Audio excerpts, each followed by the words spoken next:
ብዙ አንተርፕረነሮች ኢትዮጵያን አንቱ ያስባሉ። እንደ ግልም እንደ ቤተሰብም በዚህ ጉዳይ ላይ የተሰማሩ አንተርፕረነርስ ያሏት ሀገር ነች ኢትዮጵያ። አንተርፕረነርሺፕን ግን የመንግስቷ መለያ አድርጋ ለዚህ የሚሆኑ ተቋማትን መስርታ ለዚህ የሚሆን ህግ አበጅታ ካልቸሩን ወይም ባህሉን ለመገንባት ለመኮትኮት ጥረት ማድረግ የጀመረችው ያለፉት 7 ዓመታት አዲሱን የሪፎርም እሳቤ ተግባራዊ ማድረግ በጀመርንባቸው ጊዜያት በተለይም ደግሞ ያለፉት 4 ዓመታት የአንተርፕረነርሺፕ ምህዳርን በኢትዮጵያ ተቋማዊ ለማድረግ ዘለግ ያለ ርቀት የመጣንበት ቀላል ያልሆነ ትልቅ ጥረት የተደረገበት ጊዜ ስለነበረ ብቻችሁን ስትወጡ ስትወርዱ የነበራችሁ አንተርፕረነሮች ብዙ አጋዥ ብዙ ደጋፊ ያገኛችሁበት ወቅት ነው። በእርግጥም ከአንተርፕረነሮች ባሻገር ደግሞ የስነ ምህዳር ገንቢዎችም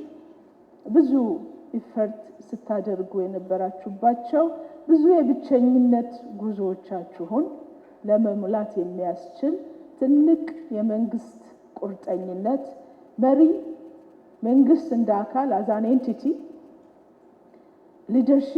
የሊደርሺፕ ቁንጮ ደግሞ አዘ ቻምፒየን ያለው ሀገር ነገ መዳረሻው የት እንደሆነ መገመት ብዙ የሚያዳግት አይደለም።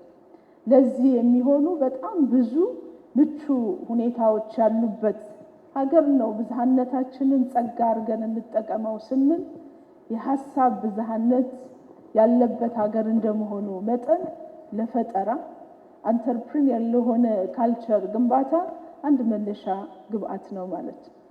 ከዛ ባሻገር በተለይ ላለፉት 2 ዓመታት ስነ ምህዳሩን ምቹ ለማድረግ ማነቆ የነበሩ ጉዳዮችን ለመፍታት የሚያስችሉ አዳዲስ ህጎችን አሰራሮችን የለውጥ ውጤት የሆነው የአንተርፕረነርሺፕ ዲቨሎፕመንት ኢንስቲትዩት ወይም ልማት ኢንስቲትዩት በራሱ መነሻና አሁን የደረሰበት ደረጃ ኢትዮጵያ ውስጥ ያለውን የአንተርፕረነርሺፕ ስነ ምህዳርን የማሳደግ የማስፋት ፍላጎት አብይ ማሳያ ተደርጎ ሊወሰድ ይችላል።